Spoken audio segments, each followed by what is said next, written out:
Good evening, everyone. Good evening, everyone. Thanks again for attending the episode of the Growth Hour. Tonight, we have a unique topic, and it's about the secrets and stuff. I'm gonna paraphrase the secrets and stuff that we're not being told about the system. We want to update everyone on the system and try to keep them abreast of what's actually going on, opposed to what they think is going on based on what they see on TV, or reading the paper, and amongst other outlets. I always know that the outlets uh, the outlets put out what they want you to think, what they want you to receive. However, it's not that way. The system is not the way that they portray it in any media outlet. So with that being said, tonight we wanted to give some understanding of what actually happens in the court tonight. Also, we have Dr. Carmen Johnson that's going to speak on some of the things that she's involved in with the court. And we have other people that's going to speak on things that's involved with the court. We're going to try to give you information to where it can help and assist the individual in in getting through the court system in a way that may be helpful to you or your loved one or whoever. It's all about doing what we can to be successful in that arena. It's one that we're not used to. It's one that we're unprepared for, and oftentimes are unprepared for. So we're trying to get each other prepared for that, just in case. We're not saying that nobody's going that way, but just in case we have to go that way, or we have a family member that gets in there, we are somewhat educated on the system. But however, before we get into that, we want to do a little housekeeping. I want to still remind everyone that we are pushing and still needing signatures for Dr. Carmen's petition. Again, if you don't have it, contact myself. You can go on my page, the Reinvention Center, or you can go on my personal page, James Jones, and you can see the petition. We ask that you sign it and share it. For the ones that have already signed it and shared it, I ask that you share it again. We can never get too many shares. You never know when somebody may see it that hadn't seen it. So please share it. We do not ask that at this point, we do not ask that you donate to the platform, because the platform, that's for any donations that go to that platform is for that platform. They are not for Dr. Carmen. At some point, we will eventually give you an outlet or somewhere to where you can actually make donations that will go directly to Dr. Carmen and her cause. We definitely appreciate any efforts and everything that you may put forth in this plight. We ask you to continue. Please don't give up on us in this plight, because it's a never-ending fight until until the results are achieved that we're trying to achieve. With that being said, I want to pass it on to Lisa and allow her to give some information on the fundraisers and update us on how that's going. And then I will come back and tell you some of the things that we are trying to do in the very near future, and ask for a little help as far as information. With that, so I'm going to pass it over to Lisa. Can y'all meet yourself, please? Yep. How you doing? How you doing tonight? I'm great, thank you. For those of you that don't know me, I am Lisa Riley with the Reinvention Center and also Breaking Silence. And I will continuously do fundraisers. As you know, I got to hold it up here. We have the Car Detailing Fundraiser. If you're in the Stark County, Ohio area, this is going on until April 3rd. And on April 3rd, I will be live on Facebook, and my 4-year-old granddaughter will pick the winner. Now, a lot of people have donated to this, and I just want to thank everyone that has done this. We can't do it without everyone. And we've gotten a lot of support on this fundraiser. So I am truly grateful for everyone. It's went very well. It's went so well that we will be able to do it again. But we're going to add a twist on it to where everyone else in other states other than Ohio will be able to participate. If you're interested, you can inbox me.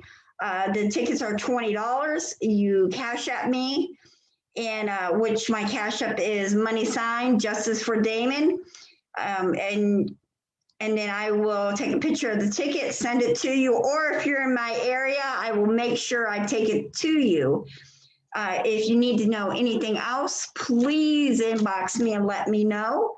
I also would like to let everybody know that we are closer and closer to our women's chat or women's group. We don't specifically have a name right now, but the first one will be April 7th, which is the first Wednesday of the month. It'll be 4 p.m. Eastern. And I'm asking all the women if you would like a safe place to talk about anything that may be bothering you. This could have anything to do with prison reform, of course, but it also could have something to do with you just trying to figure out how to get through day to day, you know, and that's okay too. It will not be recorded. It will not be live. It's private and it's for women only. So if you're interested in that, please inbox me on that as well. Okay, I don't think I'm forgetting anything. And then also Dr. Carmen's petition is on my Facebook. It stays on top of Breaking Silence. So if you're in Breaking Silence Prison Reform Facebook group, her petition stays on top of there. So, and again, if you're having a hard time, inbox me. I'll send it to you directly. So with that, I will turn it right back to you, Mr. Jones. Thank you for that. I would like to add a few things first before I go into, okay, she asked me about the one school. Okay, so now I would like to add a few things and solicit a few, some information. Today, I was fortunate and blessed with partnering with the Church of God out of Upper Baltimore, Maryland, and what they're going to do is provide the Reinvention Center with food boxes to pass out. If anybody needs a food box that's in this area, DMV area, or know of a great location to pass out food boxes, please contact me so we can start felicitating this. It is my intention and their intention to pass out food boxes free of charge, of course, at least twice a month. So I am looking for different areas and locations, whether it be, it doesn't matter where it is, if it's a housing area or somewhere where the older people live at, just contact me, inbox me, or however you do. You can go to the reinventioncenter.org and you have the contact information there. Contact me. However, I ask that you not only think of one person or two people, think of 50 to 100 people that may need boxes that we can go to and partner with to get this food passed out. Again, the Church of God, we want to thank them for giving us and helping us by providing us with the actual food to be able to make this happen. Other programs will be coming along and with them. My next thing is I would like to remind everyone that we are trying and attempting to do a virtual comedy show. We have spoken to some comedians and have reached out to some comedians. If anybody know of any comedians that may possibly want to be a part of a virtual comedy show, please contact us to give us their information as well. As Lisa said, there's a bunch of fundraisers that we have coming down the pipe, and we will be updating you on that. One of the things in the very near future that I'm going to do is do one for my book. For the people that can't afford my book, I want to do one for my book. Where people, we'll come up with the details of that by next Sunday, and go from there. But the purpose, and I want to explain to everybody why we are doing fundraisers, because it's important that people know what we're doing with this money. This money is to help us facilitate the programs that we want to implement throughout the nonprofit organization. It takes funds to help establish the mentoring and do things to help mentor kids and other things. It helps us to get equipment, amongst other things. Everything is, as we know, is a price. So we're not doing it to put any money in our pocket. We're doing it to help facilitate what we have going on. So please know that your money will not be used for no personal use. It will be solely for the benefit of the community. So, this is what, so whenever we had a fundraiser, we ask that you do participate in them and go from there. With that being said, we would like to move on to the actual show tonight. we want to, again, educate everybody on the system. What I would like to do is, if Dr. Carmen, if you don't mind, you can start, because it kind of starts with you with the getting bond and the court watching and stuff like that, so you can give people a little bit of education on that. And then after that, then we can take it from there, from step by step. But the first step, I believe, is when you get arrested and you're trying to get out, and I would ask that you explain the importance of that, the importance, so everybody can understand the importance of what you do. Hello, everyone. I am the director of Court Watch PG, and it sits under the umbrella of an organization called Life After Release. And a young lady by the name of Kiana Johnson, who is the executive director, came and found me, probably, it must have been February 2020. And she educated me on court watching and what it means to be a court watcher and things of that nature. And it started out, like Mr. Jones just said, in the bond review hearings. And the first thing that I would also like to say is that I wish that there was an organization like this when I was politically hit. And I know for me, I had ran through several different high profile attorneys, spent quite a bit of money, and not understanding that the system was not a just system. And to realize at my, very shortly that the system was unjust, and that, Lady Justice is blindfolded, but you see her peeping out from under the blindfold, number one, and number two, she's definitely deaf. And not to mention, you are guilty first, and then you must prove that you're innocent, which is total opposite of what we've been taught. And it's really unfortunate. But this organization that I am now the director for Court Watch, we do bond review hearings, and we will be moving into preliminary hearings and also into criminal trials and things of that nature. But for me, right now, is bond review hearings. And the reason why it's so important to be a court watcher and to be a court supporter of, we call them loved ones, we don't call them defendants. But it's very important for the judge and the state and the prosecutors to see that that loved one has support of the community and support of family members. And a lot of times I've seen situations where the loved one is in their bond review hearing, by themselves. And it's usually a lot of young people, 17, 18, 19, 20, where their families have just given up on them. And when I first started court watching in February 2020, we were able, of course, to go into the courtrooms. And then, of course, after COVID, that stopped around April. And now we do virtual access to the courts. So we are able to do Zoom call-ins or phone call-ins and listen to the bond review hearings. But now it's funny because the judges know that we're there. The state's attorney and the assistant state's attorney know that we're there. They know that we're watching. We have several different committees, like six different committees that function under this engine of bond review court watching. We have an accountability committee, and that committee sends letters to the chief judge and the administrative judge when that judge that sits on that bench for the bond review hearing, and is in Prince George's County, is about 18 or 19 of them. And when they're not following Maryland Rule 4-216, which deals with the bond review hearings in Maryland, then we send an accountability letter to the judge, to the administrative judge, to the chief judge. And we also send the same letters to the elected officials that sit under the Judiciary Committee as well.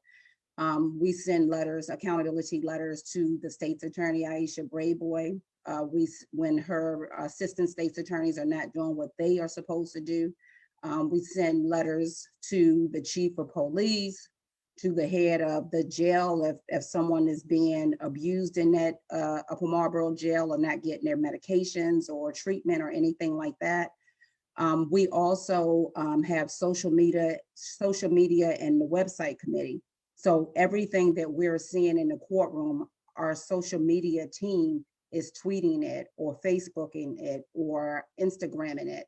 And we have a great team that pick the wording that's best, because a lot of those social media tools only have a certain amount of characters.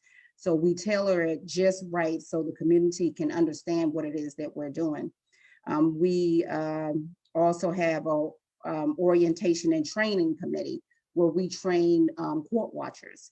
We have trained over 120 court watchers as of today. And we have about 42 or 43 that are active court watch members. We work with several different colleges, law students, UDC, American University, Berkeley, Georgetown, Howard.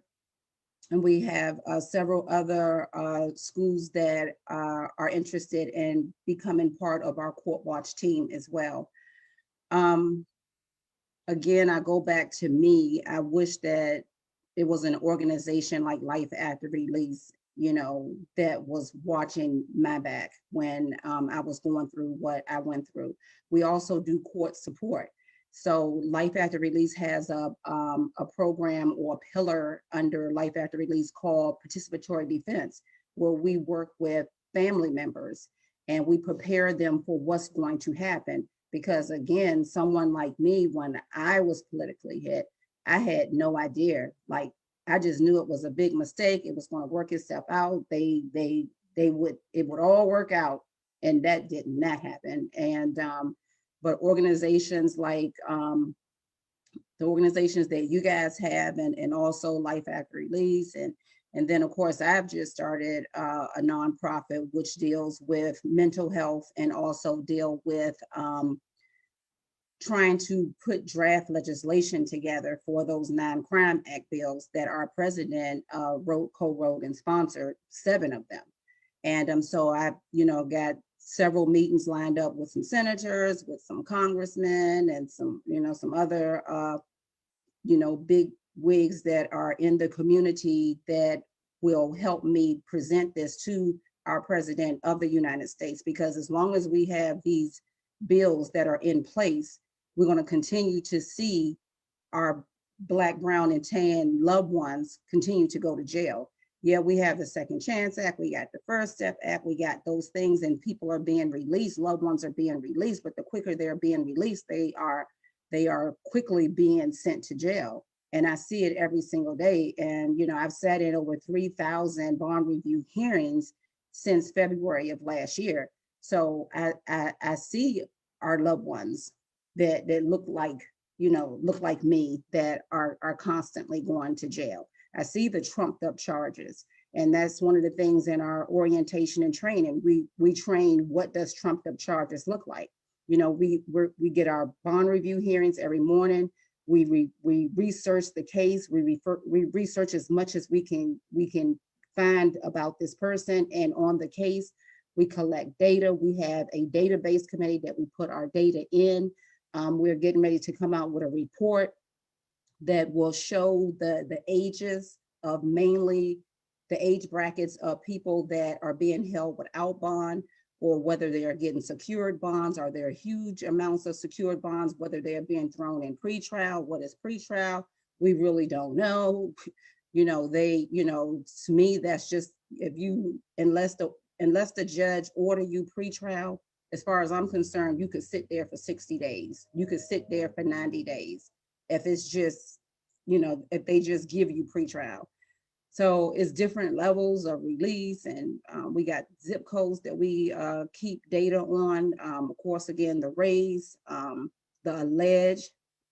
alleged charges. We keep track of which judges are given secured bonds, which judges are given unsecured, which judges are holding without bond. We're keeping a database full of all of those things. And I think the sad thing, I know the sad thing about, Prince George's County, Maryland, which is mainly people of color. And we have 18 or 19 judges to sit on that bond review bench. And only 3 out of those judges, when I hear their name, I know that our people are going to be released. And 2 of them are Caucasian, and one of them is a Black male. And there are several judges that sit on that bond review bench that look exactly like me, that are young, they're intelligent, they are female. And it's so many times they have left mothers in jail and refused their bond, or refused it to convert it to an unsecured bond so they can leave and go home to their children. Is plenty times where there have been, pregnant mothers that are, waiting for a bond or requesting a bond, and constantly being denied by women that look like me. So when we talk about the injustices of this system, we always hear, the white man is doing this to the Black man. Well, guess what? Our own people is doing it to us. Our own people that are in positions where they can make a difference, and they're not. And when you think about young people, 14, 15, 16, 17-year-olds, that I see that they're trying to, hold them as adults when there are no programs out there. Like, where are the programs? Where are the programs? So it's really a eye-opening experience to do court watch.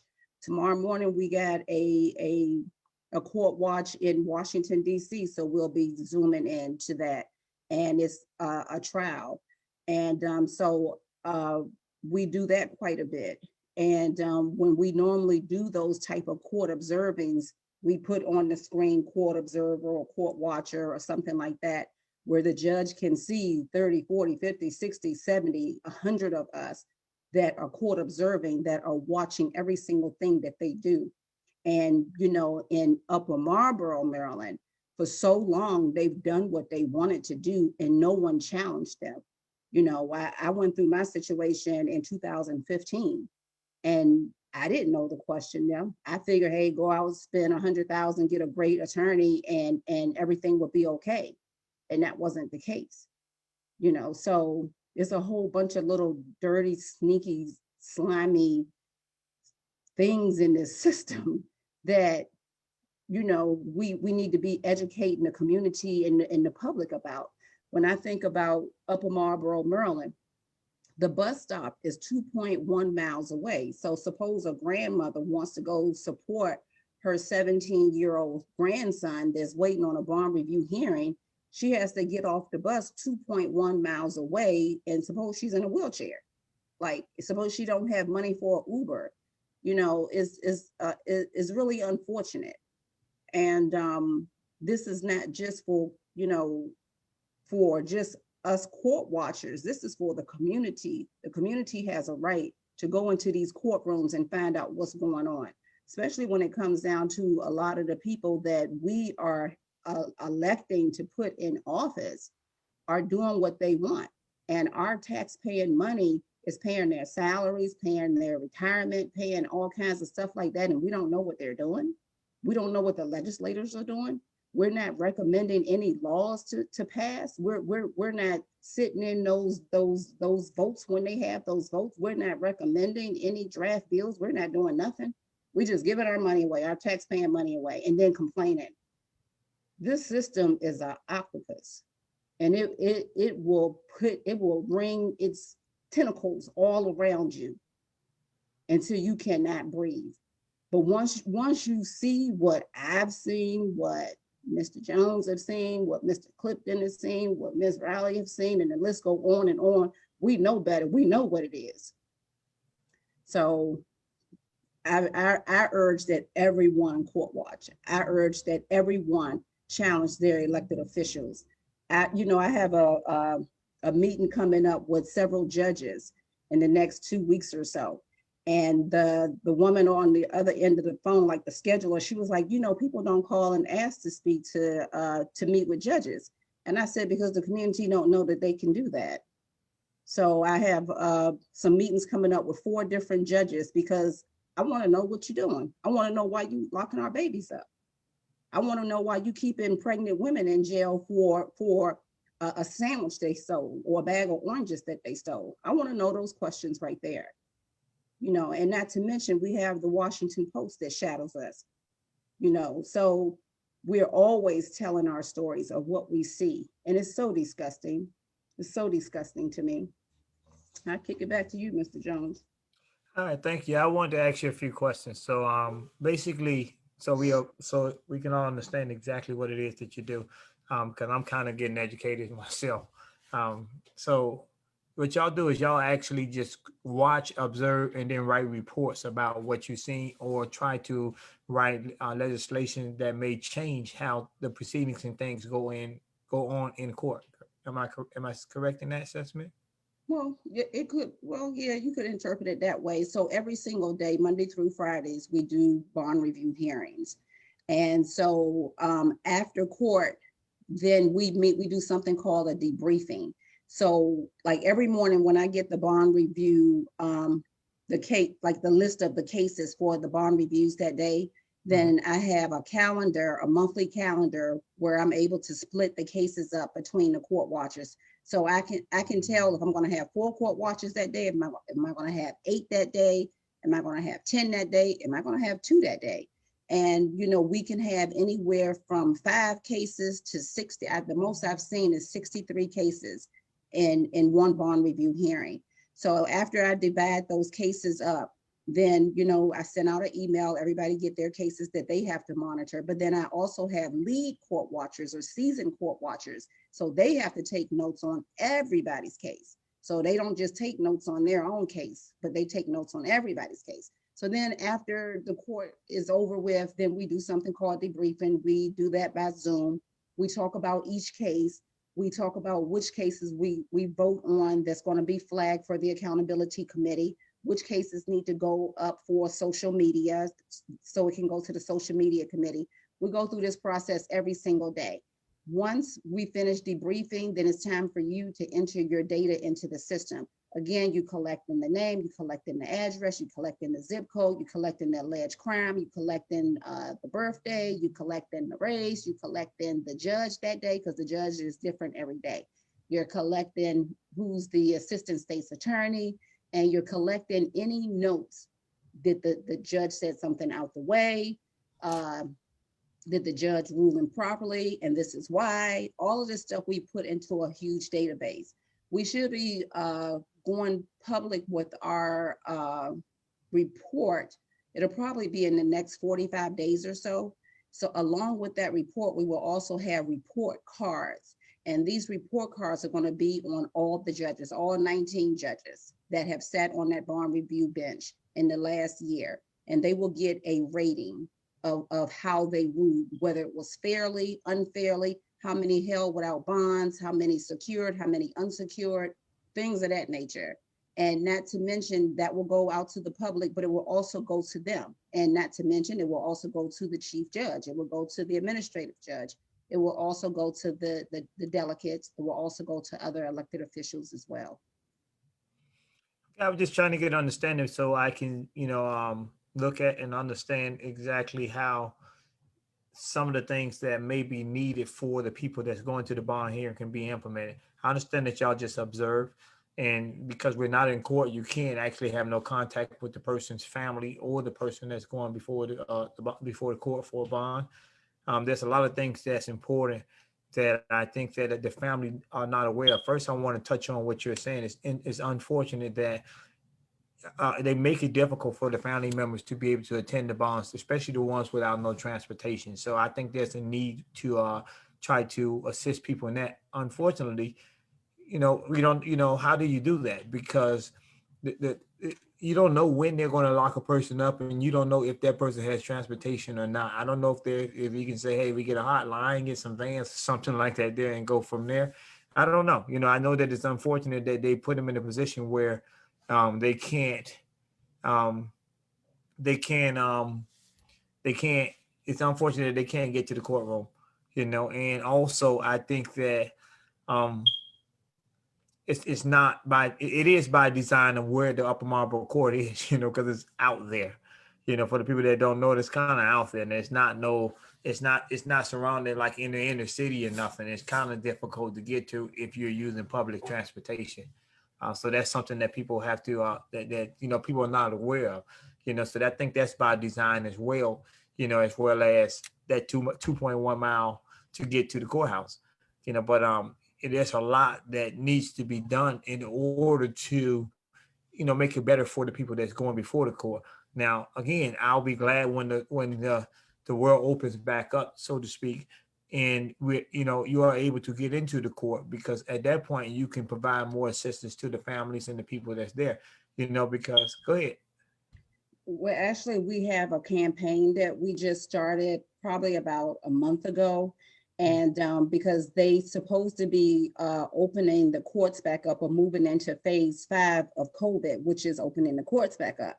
But that's not what we want. We want the courts to stay virtual always. We want it to be accessible, whether it's Zoom or by phone call. We had an emergency hearing, a preliminary hearing about 2 weeks ago. And it was a mother, and her son was 16 or 17 years old, and they was trying to try him as an adult.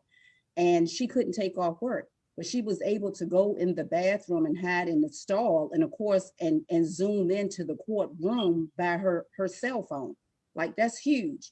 So our campaign is to keep virtual access to the courts available always. And we have been diligently contacting court watch organizations around the United States to build momentum up. So now it's not just a Prince George's County issue, it's turning into a national issue. And so we want virtual access always. I think that the virtual access is good for that purpose. But we all bring different things to the table, and what you're doing is good for that purpose. I'm kind of more wanting to educate people on how to get, maneuver through the system once they're in the courtroom, which is kind of hand in hand. Don't misunderstand me, but I would like to be able to speak to the family member and give them some advice on the things that they may want to get that may make their loved one chance of getting a bond better. I have some attorneys that have told me that if you get a bond, that you have a greater chance of not going to prison, if you get a bond, but, it's unfortunate that with the feds, the federal aspect of it, I've seen where they don't really, they don't care about money. Unlike the state, they give you a bond, a dollar amount or whatever that, and it goes to there, but the feds don't care. They just locking you up, and that's that. By the time you go to court, everybody done forgot about you. They done hid you, because myself, I went to 9 different county jails in the state of West Virginia, so I was constantly moving, and I was never or rarely in the actual county jail in the city where I caught my case at. So I really couldn't get out no words to get people to help me out as far as, hey, go talk to this person to help build my defense. They always kept me a great distance away, but when I went to a bond here, there was a lot of things I didn't know at the time, which I learned over time, in which is how to get statements, how to get more information about what the actual charges are. For example, if you go to, and I speak from a federal aspect, if you go to a bond hearing, you're going to have an officer, or it may be state too, that they're going to come up and get on the stand and testify to what they believe you've done. In the federal, they have, normally it's somebody that's testifying against you or that has written a statement against you. So the officer is just getting up there repeating what was told to them by that person. And when that happens, you have the right at that moment to get that person's statements. Any statement that person has given to that officer or any agency that's relevant to the testimony that they're giving at that day, you have the right to get that. If you miss that window, you have to wait till you get ready to go to trial 3 or 4 days before trial to be able to figure out what it is, who it is, or actually what it is that's being said against you. And I think people, if you get that information from the beginning, you can make more informed decisions on not only whether your defense, but if you want to plead guilty or not plead guilty. So I would have liked for them to be. I say that at the actual open up But I would still like it for the purpose that you're saying to have a virtual for the ones that can't get there, the people who can't travel that 2.1 miles or don't have the transportation, but then they can still be able to get there via the Zoom. I would still like for them to open it up for that purpose, because a lot of us, when we get incarcerated, we don't know what to do. We're going to Barnhill, we're just walking through the process. And, we're hoping that the individuals that's representing us, that they do what's best for us. And that's not always the case. And I think that everybody on this panel, understands and knows that we don't always get what we're supposed to get with that system. So, Absolutely. go ahead. I'm sorry. Yeah, they have something that we do is called a social bio packet. And in the social bio packet, it has all the letters from loved ones and community members and organizations that talk about your character and who you are, and like different awards that you won and all kinds of things like that. Because 99% of the time, 99.5% of the time, the judge only see you as a number. The assistant state's attorney or the prosecutor only, show you as a number. But when you have things like social bio packets, and like you said, people in the courtroom or people on that Zoom call where they're visible, showing support, that's very, very valuable. Because then that slimy judge can't do what he needs to do or she needs to do in order to hold you in there. So the more the merrier. But some families are embarrassed, and I'm like, damn, embarrassed. You don't have time to be embarrassed. You fighting for your son or daughter's life. Absolutely. Yeah, you need to pack that courtroom. There's no question that the presence of loved ones makes a difference, because it gives the court the perspective of, hey, there's people that do care about this person, so I just can't throw this person away or just do what I want to do to this person. So that is true what you're saying. It is very much needed for loved ones to be there. However, we just have to find a way to be able to bridge that gap. I think that it's remarkable what court watchers are doing. And I, definitely would like to learn more about it and possibly become a volunteer at some point. But I was looking at, it's great that you're doing that. But I'm also looking at how can we help them once they get into the grasp of the system, and if we had a way to, like you're saying, you're flagging the cases that you feel like needs the most attention. And if you look at all of them, so we're gonna make that clear for everybody. You observe all of them, and then we're trying to, prioritize the one that needs the most attention and go from there. When that does that, I wouldn't mind offering some advice or some guidance, in the system of what they're up against. But we have no way to contact them. I have no way to contact them. The family members and none of that type of stuff there. And even if I go to the court, the clerk of court and get information, I'm just going to get a docket number and stuff like that, get the attorney's number, and then go from there. So that's, I understand the rigmarole of what I may have to go through to make it happen, but then again, the attorney may not want to meet you, and a lot of them don't want you to want anybody to help them, so that's what that is, but we definitely are glad that you're doing what you're doing. Keep doing what you're doing. I'm thinking it's open. So if anybody wants to become a court watcher, that they can contact you. If you don't mind, can you give your contact information? Do they have to be in the Pacific state to become a court watcher? What are the requirements? Can you can you tell us a little bit about that, so we'll know what it is that they're up against and what they need to bring when they contact you? We have court watchers all around the United States. So that's why virtual access is so important to us. And they can certainly, you guys can certainly say, hey, Carmen, I want to try for one day. I want to see what this looks like. I want to see what this feels like. I want to see what Court Watch is all about. You can certainly contact me, and I can give you the login number to the courts and go from there as well. Okay, well, I definitely appreciate you putting it up for everybody. And whenever we get it, we'll put it on Facebook as well. So individuals, okay, there it is there. Put it on Facebook as well. So we can, everybody can reach out to you, because like you said, this step is important. And after that step there, dealing with the system is equally important as far as trying to figure out what it is your family needs to do, to help you get out on bond.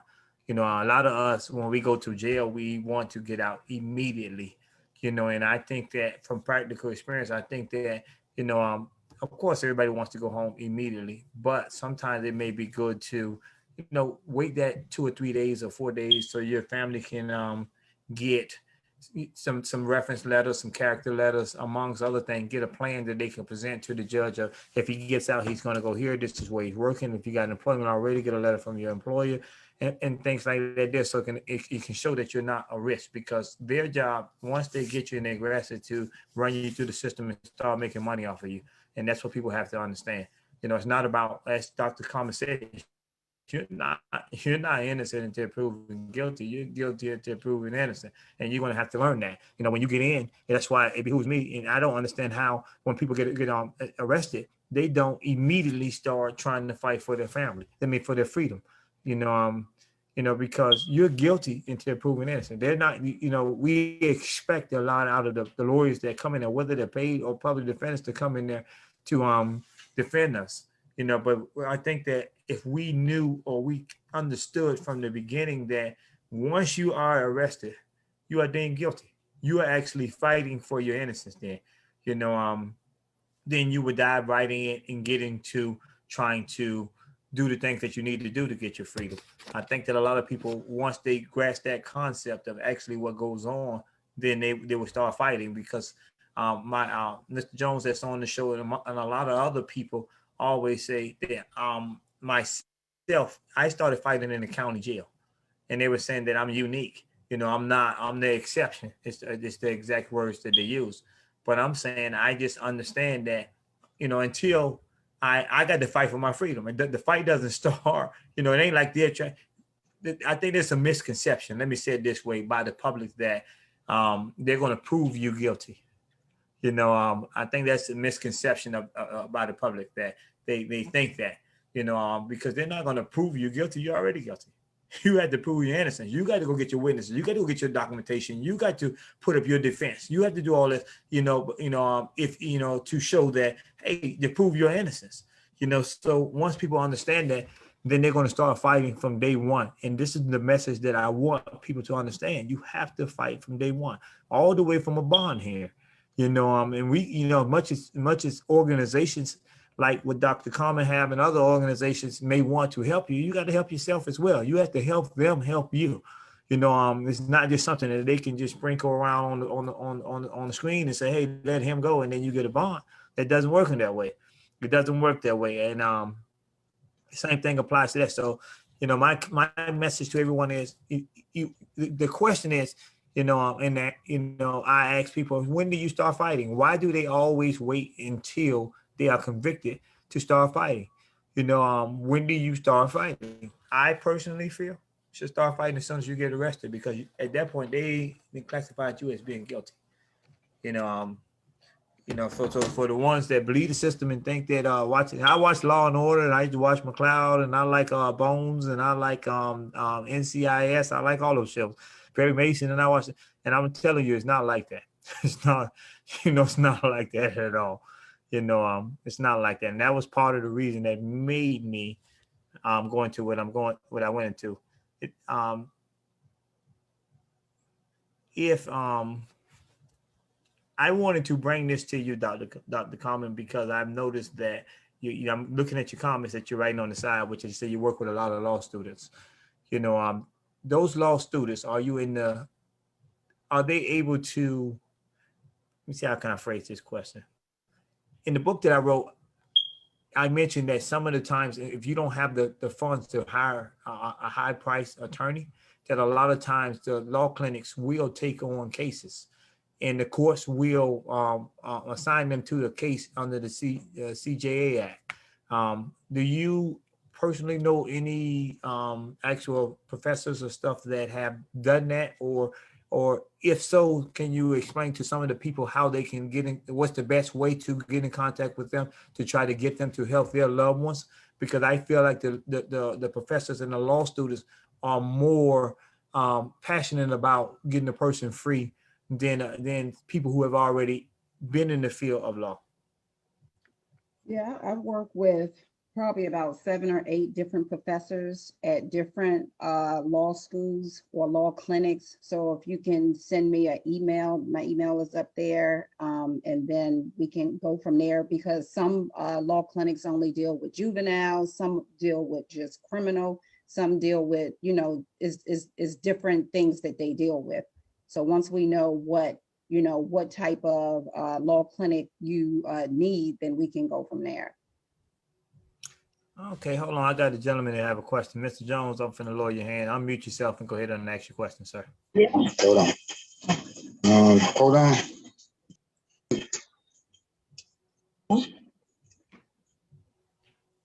Okay, I'm unmuted. This question is for Dr. Carmen. Dr. Carmen, do you interact with the defendants, and how are you received? Once you give them do you give them the reports? Do you share with them if they've been bamboozled or anything? How is it received? That's what I want to know. But if you do interact with them, and again, how are you received?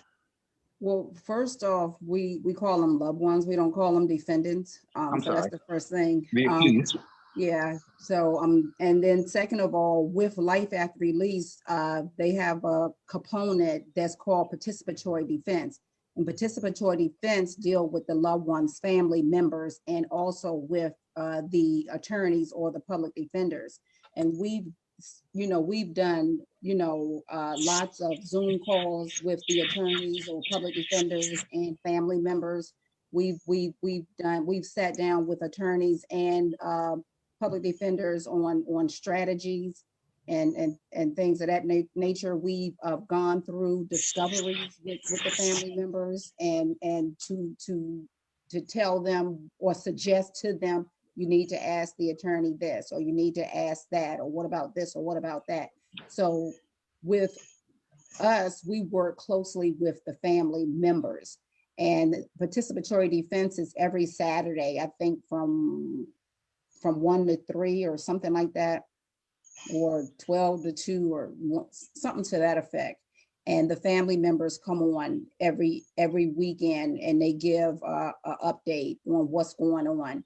And sometimes if the loved one is behind the wall, the loved one calls in to the meeting as well. Usually only have 15 minutes or whatever.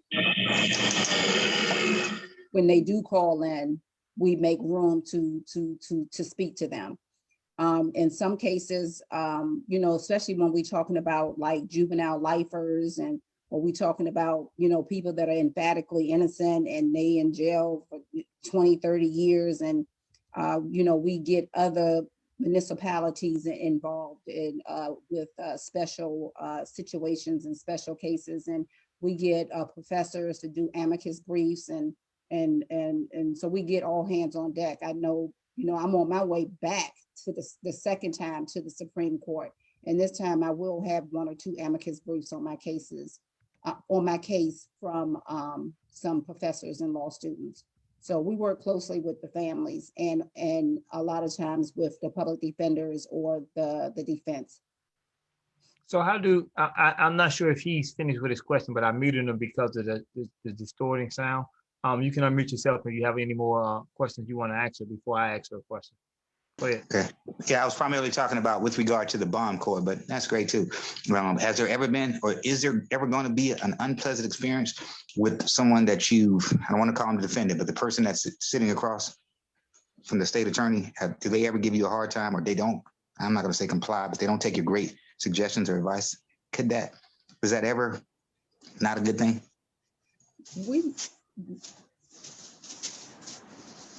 So I've been with this organization since February 4th, 2020. And I've only had one, I'm not going to use the word bad, but strange situation. And this was a loved one who's been in jail for 18, 19, or 20 years. And so I kept asking the loved one's family that I needed his fraction report of all the write-ups that he's received since he's been in that jail cage or prison or wherever he is. and he refused to submit that information. And so, of course, you know, studying, first of all, being a scholar, me, myself, being a scholar in this prison and penal and injustice system, because I went through it myself. One of the things that the judges asked for, one of the things that the defense asked for, one of the things that the state or the prosecutor asked for is how many fractions have you had? You know, what was the fractions about? What are they pertaining to?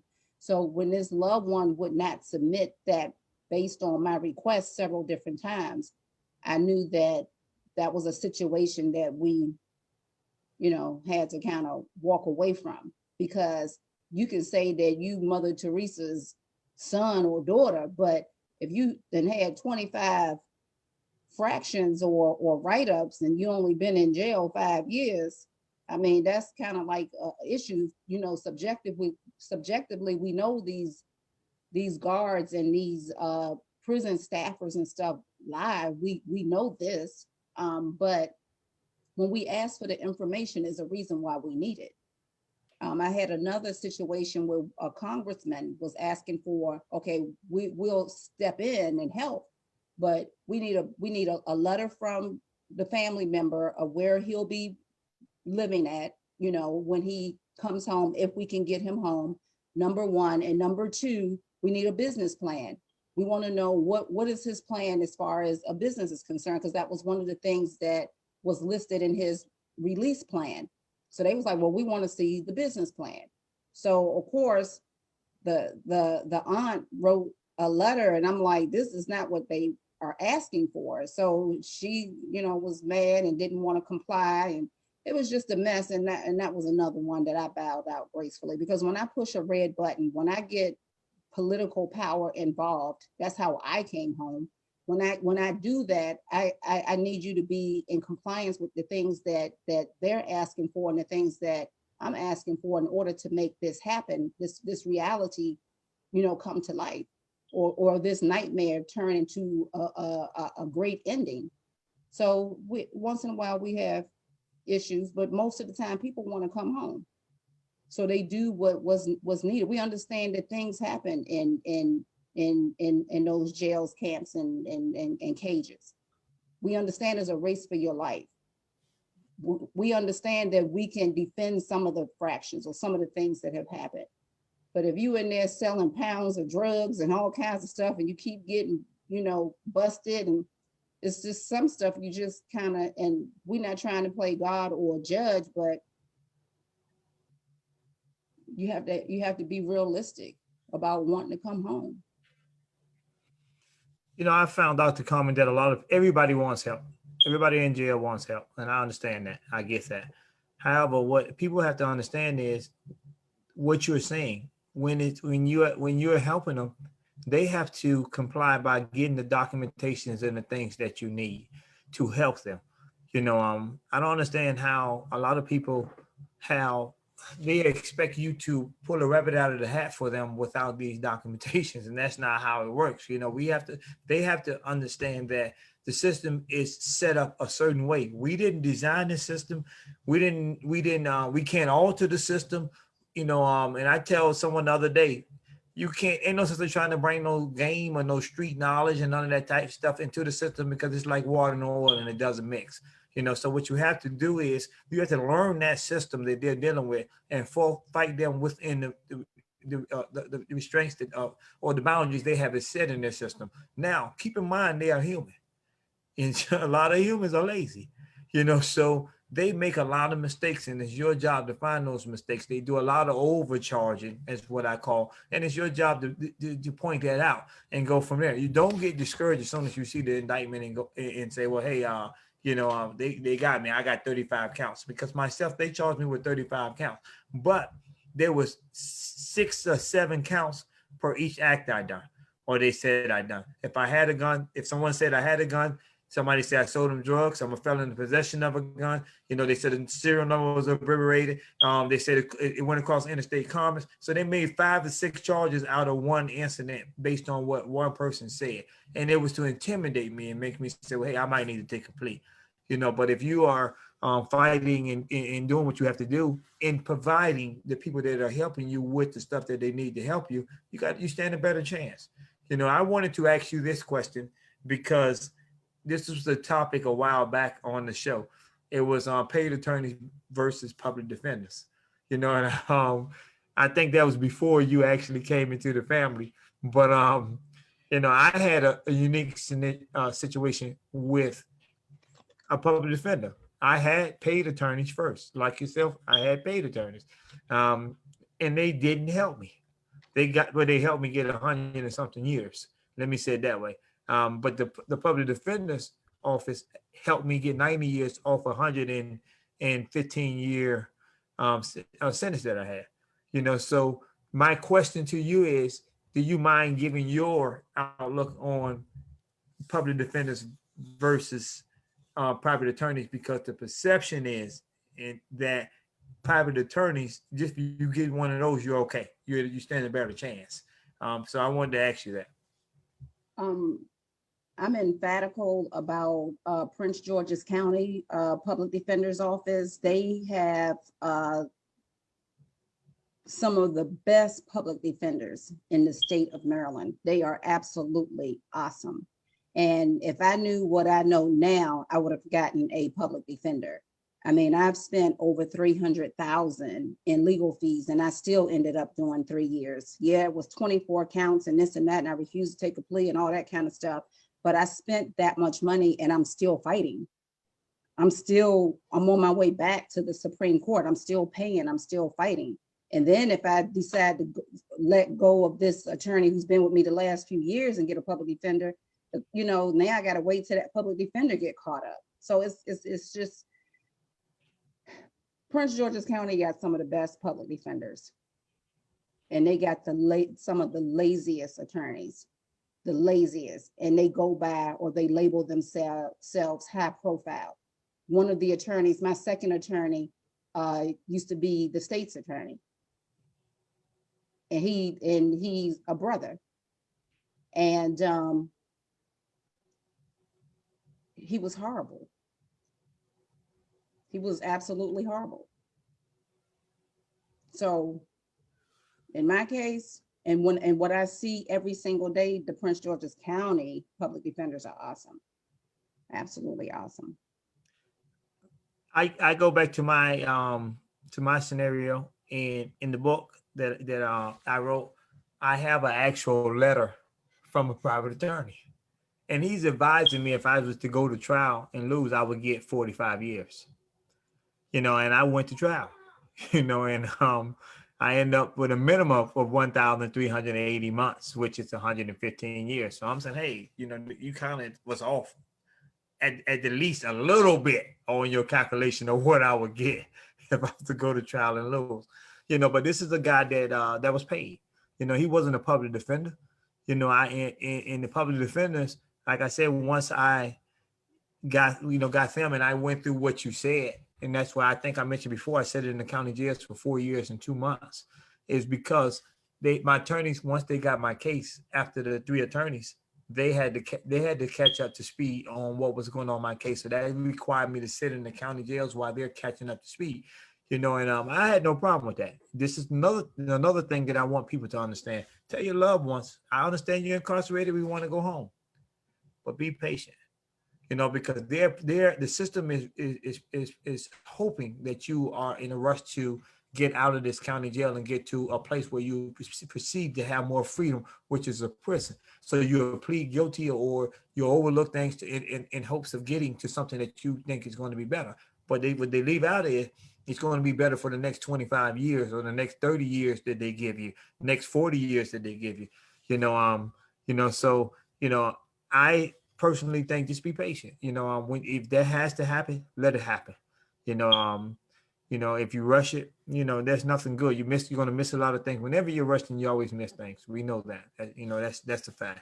But when you're taking your time and you're going through it, you can find that. So to me, and I see yourself, the public defenders were, a better fit for us than the private attorneys.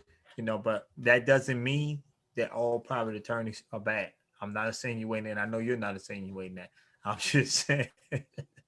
I'm just saying that just because you get a private attorney doesn't mean that it guarantees you your freedom. That's what I'm trying to say. Mr. Jones, would you like to comment on that? Because I know you may have a different opinion of that. There. He's now. Actually, I do. Actually, I do. But I'm gonna let it live. You guys are again. I don't want to open that, go down that path. Not with the folks. Maybe me and you later. But I appreciate you giving me the opportunity. So I'm just gonna pass. Okay. You know, I don't agree with that there. I think that I guess I am gonna comment. No one says that you guarantee anything with a public or private attorney, you know, and perceptions don't have to be realities, but one would seem that I don't have any stats. So I just feel that if I had given the opportunity, I might go a different route. I cannot refute or go against what occurred with you and when Dr. Garman. Can't refute that. That's your experiences, you know, but okay, we got another one. Let me ask you a question, Mr. Jones. You've been on the show for a while, from the beginning, you know, and I know why from the beginning. And you heard a lot of different experiences that has taken place in the court system with private attorneys and public defenders. Is it fair to say that you've heard more success stories of people getting, when I say success, people who are getting better results from a public defender than this private attorney? And I'm asking this question from you, what you heard on the show from people that actually been in the system. You guys have had more success from this pool with public defenders after your private attorneys failed you, you know, after you failed you. But that's just you guys. Again, you start off by saying the media gives us what they want us to see, or they paint narratives or whatever else. But given a choice, so the simple answer is yes. With you guys, it's always been, not always been, it's been the majority of more success with public defenders after your private attorney failed you, after he or she failed you or didn't get you what you wanted, and you seem to have more sincerity and more passion and more, you know, success with your public defender. I'm still inclined to believe, given all things being equal, if I had the means to hire somebody or to go with a public defender from the jump, I'm gonna hire somebody because of a lot of reasons. And I think that you guys have shown that, and you got bad apples. But yeah, you know, yeah. So yeah, the simple answer is yes. That's a question that you know the answer to. Therefore, you can ask that. It doesn't change. It doesn't change. You know, I hear you guys, and I know that. I get that. Go ahead, Dr. Carmen. All right, so I love to hear people's opinion, and for me, what I can say is that I've only heard of 3 great attorneys, which was Johnny Cochran, Kim Kardashian's daddy, and the attorney who represented Angela Davis, and so that I want to share that. But the other most important thing, the difference with me when I first started going through the process and what's the difference now, is that I've studied their laws, I've studied their statutes, I've studied their codes. And, you know, growing up as, you know, a little girl in the Pentecostal church, we would, you know, read the Bible. My mother and father would check our homework. We'll go through all of that. And then we'll talk about how our days went at school and work and all that kind of stuff. But what was missing, we should have been taught about criminal law, you know, and this was like in the early 70s. So it's more so important now than ever that we need to be sitting around the kitchen table teaching our children about criminal law, so we can know what to tell our sons and daughters when they get pulled over by the police. You know, we can know to ask for the discovery and the proof, or ask for an attorney, opposed to being questioned and things of that nature. So when you know better, you do better, you know. And now I know what I'm dealing with now. I know I'm dealing with Goliath, but I'm smarter now than what I was when they first raided me. And I sat there like a dummy because I knew it was a mistake just running my mouth, but I didn't know I didn't say anything to hurt me when they raided me, but it was just the whole point. I shouldn't have said a damn thing. But I didn't know, as a 40-year-old woman, don't talk to the police, don't talk to the feds, don't talk to detectives, don't talk. I didn't know that because I was emphatically sure that I was innocent, but they, you know, they can flip everything on us. So now I know better. And we have to educate the community and our children and our children's children and our neighbors on what this really is. This is all, it's just a big charade. The whole system needs to be gutted out, but it's working for them. So why should they gut it out if it's working for them?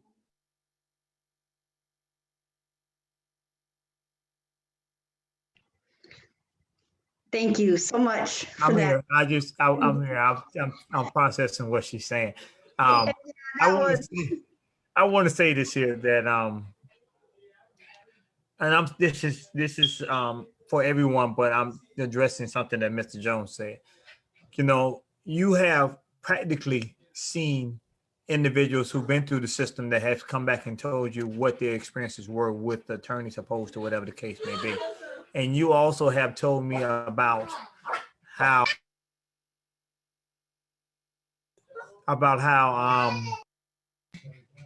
the scenario of the, as I said, the media gives you what they want to give you. My question is, where did you get this your opinion that, or the perception that if you have a paid attorney, then you automatically, it's perceived that you're in a better position than you are if you have a public defender? You know, because you're seeing you have actual people who have lived in the system and went through the system telling you something different than what you than what you're accustomed to hearing. Let me say it that way. So my question is, you know, if you have everybody that you know, even if you go in my book, the first story in my book is about a guy that had, like Dr. Carmen, that was an individual that was a real estate tycoon, and he spent millions of dollars on attorneys and came back afterwards and said, I wish I would have just got a public defender and took, you know, and went on about my business and saved my money. You know, so everybody I run into who's been in the system are saying, I wish I would have saved my money. But everybody who's never been in the system, the federal system, is saying, hey, I think that if you get a paid lawyer, that you stand a better chance. You there, Mr. Okay. Jones? Yeah, I'm listening to you. I'm watching you change a little bit of this here. I'm never saying everybody. I'm never saying that it guarantees anything. Please forgive me if I know you never made no absolute statement, so I'm not trying to insinuate that. And also, we're talking the stories of people that lost. What about the people that win? Many people of means, you know, I haven't been to prison, Derek, but you know I've been in trouble before. And many people that win do so with paid lawyers. You know, I'm sure I can grab numbers. I've never done any research and show you how many people get off. I think of people with means. Like, not only do I think race plays a part, but I also think that finance. Dr. Carmen, I was speaking about you today, and lady, you got a sad story. It's horrible how they did a fine, upstanding citizen. You were targeted. I got some definite opinions about you. And man, life is not fair. That's cheating. You know, it's a lot of craziness in your scenario. It's a lot of crazy. But you're bringing me the people, I'm not saying loser, but the people that lost. And then in retrospect, you're saying I wasted my money. I could have got this. But we talked about this the other day. And I'm telling the people here, you can get an F in a class without showing up. How do you go to school and get an F? You know, you didn't even have to come to get an F. So if you lose, Derek, if you're convicted, then naturally you can say, man, I could have saved X amount of dollars because of that there. But there are many people, I'm sure you, on this platform, you know, I'm only seeing the people that have success through public defenders, but I'm sure there are people who have success through paid lawyers. You know, I'm sure they are. You know, I'm sure, and I could grab stats. I don't know any because I don't deal with people. I don't go to the courthouse and watch. I do see on television or see on TV sometimes. Even our former president, they get away with things that they should have been convicted of. You know, O.J. Simpson. You know, I got some definite opinions. You know, I heard, you know, Dr. Carmen, I hear you saying, learn the rules and then play the game. You know, you don't make the rules, learn the rules and then master the rules, play the game. I hear Dr. Carmen saying, you know, a bunch of things. But yeah, so what? And I'm not so what blatantly, Derek, but that's you guys. That's 50 people or 100 people or 1,000 people. But I'm sure there's 1,000 on the other side, you know, and I get that because, you know, it's a different kind of, you know, you play this way, I play this way. I'm going to hire somebody. And I think if all things are the same, I have the ability, and they're not going to let me get a public defender if I have means. But if I didn't have the means and I did have, if I could, I would hire someone. You know, that's how that go. I get it because life has taught me that there. You know, again, I have been to prison. I haven't been to prison, but you know I've been in trouble. I haven't got any whatever. You know I've been in trouble, and I've seen people walk that shouldn't walk, and you know, like I said, there's a bunch of variables that come into play. Who you know, who you are, what color you are, what kind of money you got, what day it is. You know, all kind of things that are not black and white. With you, let me share this. I'll jump out there and I'll say this here. Definitely, the federal system is different from the state system. So if you hire an attorney in the state system, you have a better chance of getting a better sentence. With the feds, it don't matter who you hire, what you do, and none of that type of stuff there. You know, you have to understand the federal system to understand what I'm saying. And what I mean by that is once they charge you with something, it establishes a range of what your sentence is going to be. You know, whether it's 10 years, 15 years, or they say 10 to life or 20 to life or whatever the scenario may be. Then they go into first put you in that category of what their range is. And then they go and do a PSI, which is a pre-sentence report that determines exactly how much time you're going to get within that range that they established. And they use a whole bunch of factors, your criminal history, even things, you know, and people, and it's another thing I wanted to point out. Even if it's been dismissed, get it off your record. Go get it expunged because they use that against you. You know, you hear the judge saying, hey, you've been arrested 17 times. He ain't saying you've been convicted 17 times. He's saying you've been arrested 17 times. You know, and 16 of those 17 times was been some frivolous cases, and they were dismissed because of that. But because you didn't take it off your record, you see it. They see it, and then they still use that against you. But my point is, with the feds, it doesn't matter how much money you have. You know, I've learned that. And this is what people who are going into the feds realize. It doesn't matter who you hire. There was one attorney general that says plea out to the highest cases. That was his directive to the U.S. attorneys plea everybody out to the highest offense. That's what they were telling people to do. So now, regardless of what attorney I have, their boss is telling them, hey, make him do some time. You see what I'm saying? So now that's why we feel the way we feel with the federal system. Dr. Carmen has been in the federal system. I've been in the federal system. Marie's been in the federal system. Now, Lisa, I believe she's been in the state system. You know, so again, the state system is different. Think about it. With the state, yes, I can pay a high shot attorney and he can go from there. With the feds, they don't care about your money. That's the only thing I'm trying to say. Dirk, allow me to say this here, man. I bet you that like when the feds come at you, I've come to understand that they got you. They got something. You can start out with a 15-year sentence and you can do 4 months. You know, that helps. That's a better deal. You know, the people that raided the Capitol. You know, I don't know if all those people got charged with the death of the police officer that died. You know, that's a variable that's not. I don't understand. I don't understand. I felt if they look like me, everybody would have got a murder charge. Everybody would have caught that body. Even if they got me when I come to the feds. Doing 10 years versus doing 6 months is a win, or it's not a win, a complete win, but it's a better deal. You don't want anything. You don't want anything, especially when you don't deserve it, especially when you deserve it. We're talking about justice, but you get the best shot. You get the best, whatever. You get a better representation. You get a better shot. So yeah, when the feds say they got like a 90-something conviction rate because plea deals do count as convictions and all that kind of stuff, I dig all that, but I'd rather do 1 year than, I don't want to do any time, but then do 17 years. I'd rather do 6 months. And I think with a paid lawyer, you have a better chance at success. That's just my opinion. And I know you got these stories, but I'm sure if I wanted to, I can find stories where it's on the. You muted yourself, sir. And things like that there. And, you know, these that get DUIs and whatnot there and that go home the same day, you know, they ain't got no public defenders. They don't have an option because they have means. But, you know, I hear you, man. Let's don't drag this one out between me and you. Okay, I'm not going to do that. I'm definitely not going to do that. But what I want to do is I got my good friend. I know he's driving and everything. So I just want to let you know I'm going to let you make it tonight, bro. Let you make it tonight. But I definitely would have loved to have heard your opinion on it. Because again, you know, it is what it is. But my bottom line is what I want people to understand, the message I want to give to people. And, you know, it's great to, when you go into the bond hearing, it's good to have people watching. That does help out. So Dr. Carmen service that they're offering, it's a great help to your loved one, even if you don't know them. I want you to know that, because when people know that somebody's looking over their shoulder or in their business, so to speak, they tend to do things appropriately. When they feel like that no one's watching and no one cares, they just sweep you under the rug and they handle you and treat you any type of way. So the service that they offer is a great one for anybody that is saying, hey, I don't understand what this purpose or what that is. That is what that's for, to help your loved one let it be known to the court that someone's watching and you can't just mess over this person.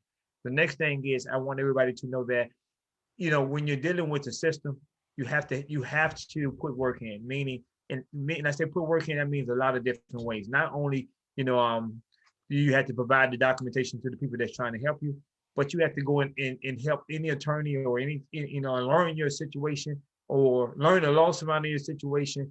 But at the minimum, convey to your whoever's helping you, if they are helping you, and I say helping you, not the one that's playing that they're helping you, what it is that actually happens, so they can build the actual defense for you. You know your situation better. You know where you were. Like myself, I was out of town at times that they saying I was in town selling drugs. So I supposed to have been in West Virginia selling drugs, and I was in South Carolina, or I'm in the hospital. I knew this. Your attorney doesn't know this. So you have to tell the attorney these facts so he can get these documentation for you and go from there. Understand that and this is for everyone, you have the right to, a private investigator, you have the right to the same resources that they have. You may not get the quality of an investigator that the government get, but you have the right to an investigator. And if you are directing your investigator the right way, it will make a difference. Because again, if you have questions about that later, I can tell you two options. Either contact me, DM me, and we'll go from that, or you can purchase the book that I wrote, and it'll give you more information on the actual topic that I'm speaking on right now. So I want to say that the main thing is you have to help yourself, and by helping the people that's helping you, or if you don't have no one helping you, get in that law library and do what you have to do. I just wanted to give that comment before we actually end the show. If anybody has any more thoughts, questions, opinions, or things they would like to say, this is the floor is open.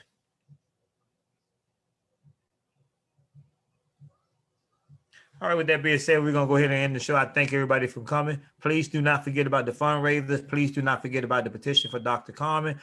We have a gentleman that collectively we are trying to assist in getting out. His name is Mr. Marcus Boyd. We will be giving more information about him in the upcoming weeks and stuff like that. But just know that we are taking on someone else to, along with Dr. Carmen, to try to help them get out of jail.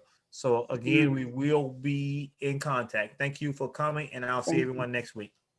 Thank you, Miss Carmen. Thank you, Dr. Carmen. Thank you.